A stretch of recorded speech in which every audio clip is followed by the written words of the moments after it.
Part 2 में हम लोग देखेंगे कि क्या सच में राजा के पिताजी जिंदा है। राजा, तुमने मेरा बहुत बड़ा काम आसान कर दिया। अब मैं आजाद हो गया और तुम सबके अब सामत आ गई हैं। आज मैं तुम लोगों में से किसी को जिंदा नहीं छोड़ूंगा। आपने पार्ट 1 में देखा कि राजा फिर उसी जंगल में अपने पिताजी को खोजने जा रहा था। अब आगे क्या होता है? राजा के साथ क्या उसके पिता मिल पाएंगे? आगे देखते हैं। और कुछ ही देर में वो जंगल के उसी जगह पर जा पहुंचा जहां कल उसे वो कौवा मिला था। वो कौवा वहां पहले से ही मौजूद था और राजा को देखकर उड़ती हुई सीधा उसके पास आ गई। मुझे पता था कि तुम जरूर आओगे, क्योंकि तुम भी अपने पिताजी की तरह सोहन के तरह ही बहादुर हो। मैं सिर्फ इसी वजह से आया हूँ क्यों कि मुझे अपने पिताजी से मिलना है। तुम कह रहा था कि तुम मेरे पिताजी को जानते हो, तो बताओ मेरे पिताजी कहाँ है? मुझे उनसे मिलना है। कल मैंने कहा था इसके लिए पहले तुम्हें इस श्राप से मुक्त कराना होगा, लेकिन तुम चिंता मत करो, मैं तुम्हारी मदद करना चाहता हूँ। तुम मुझे अपना दोस्त समझो। मैं जानता हूँ कि तुम बचपन से गरीबी से लड़ रहे हो और कभी कभी इस बात पर शर्म भी आती है। राजा उदास होकर बोला, हाँ, तुम बिल्कुल सही बोल रही हो। मैं सच में गरीब हूँ बचपन से ही। सरपंच जी और उनकी पत्नी ने मुझे पाला है, लेकिन अब हर वक्त उन पे बोझ बनकर रहना अच्छा नहीं लगता। मैं चाहता हूँ कि अब मैं खुद कमाऊं ताकि वे दोनों चैन से बैठकर खाएं और खुश रहें। मैं तुम्हें कुछ धन कमाने का रास्ता बता सकता हूँ। अच्छा, मगर वो कैसे? तुम मेरी मदद कैसे कर सकते हो? मैं इस जंगल के सारे रहस्य को जानता है। आओ मेरे साथ चलो। ये कहकर कौवा उड़ चला और राजा उसके पीछे पीछे चल पड़ा। चलते चलते कौवा राजा को एक गुफा में ले गया। उस गुफा के बारे में किसी को पता नहीं था, क्योंकि ये जंगल पहले बहुत खतरनाक माना जाता था। इसलिए लोग इस जंगल में आना पसंद नहीं करते थे। गुफा के अंदर जाते ही राजा की नजर एक बक्से पर पड़ी। अरे, इस बक्से में क्या है? मैं अभी इसे खोल कर देखता हूँ। जब राजा ने उस बॉक्सा को खोला तो उसमें बेहिसाब हीरे जवाहरात निकले। उन्हें देखकर राजा हैरानी से बोला, अरे बाप रे, इस बॉक्सा में तो ढेर सारे हीरे जवाहरात है। ये सब किसका है? तुम पहले धनवान बनो, फिर मैं तुम्हें बताऊंगा कि मैं इस श्राप से कैसे मुक्त हो सकता हूँ। और जब तुम मुझे इस श्राप से मुक्त कर दोगे तो मैं तुम्हारे पिताजी से मिलवाऊंगा। मुझे पता है कि वह कहाँ है। उस दिन का तो मुझे बेसब्री से इंतजार रहेगा। लेकिन एक बात याद रखना, मेरे बारे में किसी को कानो कान खबर नहीं होनी चाहिए। अगर किसी को पता चल गया तो तुम्हारे लिए अपने पिताजी से मिलना मुश्किल हो जाएगा। राजा वो बक्सा उठाकर अपने घर के तरफ चल पड़ा। घर पहुंचकर उसने बक्सा एक तरफ रख दिया। इतने में सरपंच और उनकी पत्नी खाना लेकर आए। जब उन्होंने एक तरफ रखा हुआ बक्सा देखा तो सरपंच ने राजा से पूछा, राजू बेटा, ये बक्सा कहाँ से आया और इसमें क्या है? सरपंच के पूछने पर राजा को कुछ समझ नहीं आया कि वो सरपंच साहब को क्या जवाब दे। इतने में सरपंच की बीबी ने बक्सा खोला और उसमें कीमती हीरे जवाहरात देखकर बोली, राजा बेटा, तेरे पास इतने हीरे और जवाहरात कहाँ से आए हैं? राजा उन्हें सब कुछ सच बता देता, लेकिन वो कौवा की बातें याद कर रहा था जिसने उसे बताने से मना किया था। इसलिए उसने कुछ और ही बता दिया। चाची, मैं जंगल में लकड़ियाँ काटने गया था। लकड़ियाँ काटते काफी आगे निकल गया और वाह, मुझे एक गुफा दिखाई दी। जब मैं उस गुफा के अंदर गया तो वाह, मुझे एक बक्सा दिखाई दिया। मैं उसे वहीं से उठाया और घर लेकर आया। राजा, तुमने ये ठीक नहीं किया। हो सकता है ये सारे हीरे जवाहरात यहाँ के राजा सम्राट के हो। शायद इन्हें वो सुरक्षित रखा था। अगर ये बात कहीं सम्राट तक पहुंच गई तो वो हमें सख्त सजा देगा। सरपंच के मन में डर हो गया था, अगर ये बात किसी तरह सम्राट तक पहुंच गई तो वो हमें सजा देगा। इससे पहले कि ये बात सम्राट तक पहुंचे, किसी ने उसका सोना चोरा लिया है। हमें तुरंत ये हीरे जवाहरात सम्राट के यहाँ पहुंचा देना होगा। सरपंच के बात सुनकर राजा ने सोचा, अब सरपंच जी को कैसे बताऊं कि ये हीरे और जवाहरात सम्राट के नहीं हैं? ये तो मुझे वही कौवा ने दिया है। लेकिन अगर मैं सरपंच साहब को बता दिया कि ये सब वो कौवा ने दिया है, तो मेरे पिताजी से मिलना मुश्किल हो जाएगा और मेरे लिए इन सोने से ज्यादा अपने पिताजी से मिलना जरूरी है। राजा के लिए इन हीरे जवाहरात से ज्यादा अपने पिताजी से मिलना जरूरी था। इसलिए वो सरपंच के कहने पर सम्राट को हीरे देने के लिए राजी हो गया। ठीक है सरपंच जी, जैसा आप कहे। हम अभी ये बक्सा सम्राट को दे आते हैं। ये कहकर राजा ने वो बक्सा अपने सर पर उठा लिया। फिर वो और सरपंच सम्राट के राजमहल की ओर चल पड़े और कुछ ही देर में सम्राट के दरबार दाखिल हो जाते हैं। सम्राट के सामने बक्सा रखकर सरपंच ने कहा, सम्राट सलामत, ये लड़का मेरा पड़ोसी है। ये लकड़ियां काटने जंगल गया था। वहां एक गुफा में इसे ये हीरा जवाहरात का बक्सा मिला। हमें शक हुआ कि ये आपका ही है, इसलिए हम लोग इसको आपके पास ले आए। ये सब सुनकर सम्राट के मन में लालच उठ गया, क्योंकि वो जानता था कि ये बक्सा उसका नहीं है। लेकिन इतनी कीमती हीरे जवाहरात देखकर उसके मन में ये ख्याल आया, ये हीरे जवाहरात असल में मेरे नहीं हैं, मगर जब ये किस्मत से मेरे पास आ ही गए हो तो मैं इन्हें बेकार क्यों जाने दो। बेहतर यही होगा कि मैं इन लोगों को इसके बदले कुछ इनाम दे देता हूँ, ताकि वो खुश हो जाए और ये खजाना मेरा हो जाए। ये सोचकर सम्राट ने उनसे कहा, हाँ, ये बक्सा मेरा ही है। मैंने ही वहां सुरक्षित रखवाया हुआ था, लेकिन तुम दोनों ने ये संदूक मेरे दरबार में लाकर बहुत अच्छा किया है। मैं तुम्हारी सच्चाई से खुश हुए, इसलिए तुम्हें इनाम दिया जाएगा। ये कहकर सम्राट अपने सिपाहियों से कहा, सिपाहियों, इनको कुछ पैसा इनाम के तौर पर दे दो। इनाम पाकर सरपंच जी तो खुश तो था, लेकिन मगर राजा का दिल बेचैन था। उसे अच्छी तरह मालूम था कि सम्राट झूठ बोल रहा है, लेकिन वह कुछ कह नहीं सकता था, क्योंकि कौवा ने उसे सच्चाई बताने से मना किया था। राजा को डर था कि मेरे सच बता दिया तो उसका अपने पिताजी से मिलना मुश्किल हो जाएगा। राजा के लिए दौलत से बढ़कर पिताजी से मिलना जरूरी था, इसीलिए वह चुप रहा। सरपंच ने सीधे अपने घर लाए। राजा सरपंच के घर पहुंचकर सरपंच से बोला, सरपंच जी, ये इनाम का रकम अपने पास ही रख लीजिए। आपने हमेशा मेरी ध्यान रखी है और मुझे खुशी है कि ये आपके काम आएगी। इतना बोलकर राजा अपने घर चला गया। अगली सुबह होते ही राजा फिर जंगल निकल पड़ा और कुछ ही देर में वहां पहुंच जाता है जहां कौवा मिला था। तभी वहां एक साधु बाबा आए। वहीं पर एक बरगद के पेड़ के नीचे बैठे हुए थे।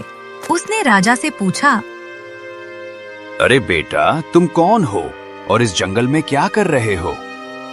मैं सोहन का बेटा हूँ और इस जंगल मेरा आना जाना रहता है। ये सुनकर साधु चौंक तो गया, मगर कुछ नहीं बोला और चुपचाप वहां से चला गया। साधु के जाते ही कौवा को उड़ते हुए वहां आ गया।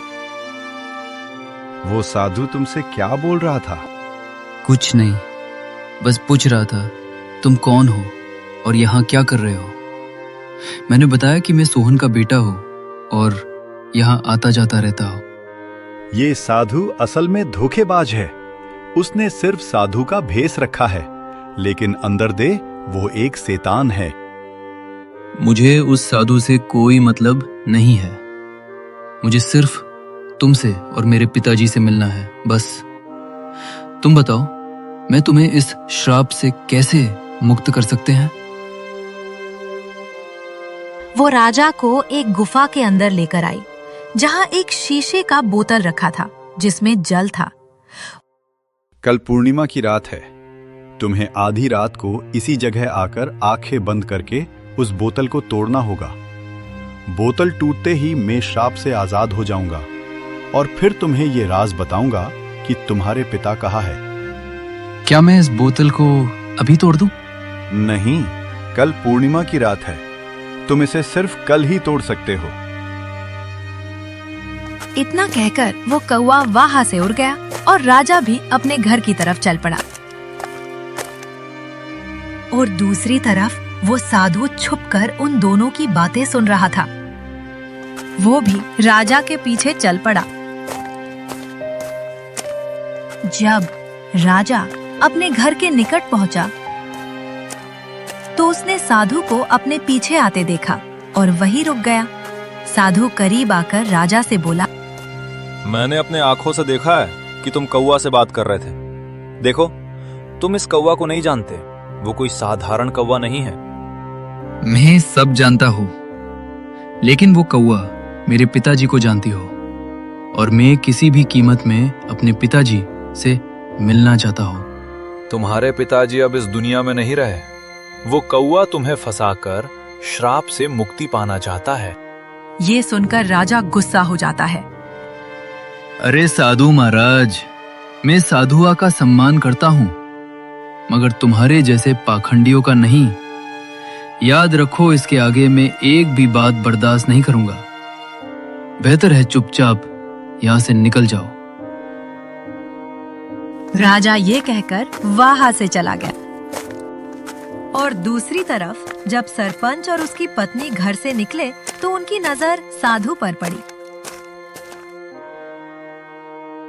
वे दोनों साधु के पास आए और सरपंच ने साधु से बोला, अरे साधु महाराज, आप यहाँ क्या कर रहे हैं? राजा को सच बताने का कोशिश किया, लेकिन वह सुनने को तैयार ही नहीं है और वह उस कौवा को श्राप से मुक्त करवाना चाहता है।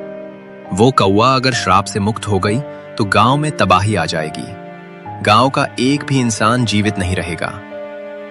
हाँ, बिल्कुल सही, लेकिन राजा सुनने के लिए तैयार ही नहीं है। साधु महाराज, आप चिंता मत करें, मैं अभी राजा को समझाता हूँ। ये कहकर सरपंच राजा के पास जाकर बोला, राजा, ये मैं क्या सुन रहा हूँ? तुम जंगल में किसी कौवा से मिलते हो जो इंसानों की तरह बातें करती है। क्या तुम्हें ये अजीब नहीं लगा कि एक कौवा इंसान की तरह कैसे बात कर सकता है? अच्छा, तो आपको पता चल गया। देखिए सरपंच जी, शुरू में मुझे ये सब अजीब लगा था, लेकिन अब नहीं। और मुझे पूरा विश्वास है कि ये बात आपको वो साधु ने ही बताई होगी। देखिए सरपंच जी, 10 साल पहले मेरे पिताजी अचानक लापता हो गए थे और कौवा जानता है कि मेरे पिताजी कहाँ है। मैं बस अपने पिताजी को पाना चाहता हूँ, बस उनसे मिलना चाहता। बेटा, तुम अपने पिताजी के बारे में कुछ भी नहीं जानते हैं। हाँ, मैं नहीं जानता हूँ, बिल्कुल नहीं जानता। क्यों कि आपने मुझे कभी बताया ही नहीं और नहीं गांव वाले ने कुछ कहा, फिर मैं कैसे जान पाता? अब मैं किसी के बात पर विश्वास क्यों करूं? बताइए मुझे। सिर्फ कौवा के बात पर विश्वास है और कल पूर्णिमा की रात है। कल मैं उस कौवा को श्राप से मुक्त कर दूंगा और वो कौवा श्राप से आजाद होकर मुझे मेरे पिताजी से मिलवाएगी। सरपंच घर के बाहर आया और साधु भी घर के बाहर खड़ा था। सरपंच ने साधु से कहा, राजा बात मानने के लिए तैयार ही नहीं है। अब हमें कल तक का इंतजार करना होगा और जंगल में जाकर राजा को बोतल तोड़ने से रोकना होगा। अगली रात साधु सरपंच को उस गुफा के पास ले गया। यही वो गुफा है जहां वो बोतल पड़ी है, जिसमें उस राक्षस का शक्ति है। राजा यहां आता ही होगा, हम उधर छुप जाते हैं। ये कहकर वो गुफा की तरफ छिप गए और उसी समय राजा वहां आ जाता है। राजा को देखकर कौवा के पास आकर राजा से बोलता है, यहाँ साधु और सरपंच आए हैं। वे गुफा के एक तरफ चुपचाप खड़े हैं। वे तुम्हें इस बोतल को तोड़ने से रोकेंगे, पर तुम उनकी बात मत मानना। अगर तुम उनकी बात मान गए तो तुम कभी अपने पिताजी से नहीं मिल पाओगे। नहीं, मैं उनकी बात नहीं मानूंगा। ठीक है, तो तुरंत जाओ, वो बोतल उठाकर ले आओ और उसे तोड़ डालो। राजा जल्दी से गुफा के अंदर गया और वो बोतल उठा लाया। जैसे ही वो बोतल को बाहर लेकर आया तो देखा कि साधु और सरपंच वहां आ गए। राजा, रुको, इस बोतल को मत तोड़ना। तुम बहुत बड़ी गलती कर रहे हो। नहीं, मुझे मेरे पिताजी से मिलना है। राजा, ध्यान से सुनो। ये कौवा कोई साधारण कौवा नहीं, बल्कि एक बहुत खतरनाक राक्षस है। आज से 12 साल पहले जब तुम छोटे थे, इस राक्षस ने पूरे जंगल पर कब्जा कर रखा था। जो भी गलती से इस जंगल में आता, फिर कभी लौट कर नहीं जाता था। तब तुम्हारे पिताजी और मैं दोनों ने मिलकर ठान लिया कि इसे रोकना ही होगा। हमने साधु महाराज ने उपाय पूछा। उन्होंने बताया कि इस आतंक को खत्म करने के लिए तुम दोनों में से किसी एक को जंगल के पास वाले कुएं में अपनी जान देनी होगी। तो उसी समय तुम्हारे पिताजी बहादुरी से आगे आए और ये बलिदान खुद देना निर्णय लिया। उन्होंने कुआं में मैं कूदा और साधु महाराज ने राक्षस की सारी शक्तियां एक बोतल में कैद कर दी और उसे कौवा में बदल दिया। इस तरह ये जंगल सुरक्षित हो गया। मगर ये राज हमने किसी को नहीं बताया। गांव वाले कुछ नहीं जानते। ये बात सिर्फ मुझे और साधु महाराज को पता थी, इसलिए हमने तुम्हें भी कभी नहीं बताया। लेकिन अगर तुमने ये बोतल तोड़ दी तो ये फिर से अपने असली रूप में आ जाएगा। ये सिर्फ उसकी एक चाल है। ये लोग झूठ बोल रहे हैं। सच्चाई वही है जो मैं बोल रहा है। अगर मेरे मन में कोई चाल होती तो मैं तुम्हारी मदद क्यों करता? क्या गांव वालों ने कभी तुम्हारी मदद की? नहीं, तुम धन और हीरे मोती अब मैंने दिया। अब मैं तुझे तुम्हारे पिताजी से भी मिलवा रहा हूँ। राजा भ्रम में पड़ गया और उसने वो बोतल जमीन पर गलती से गिरा दिया। फिर अचानक वो कौवा एक राक्षस के रूप में आ गया।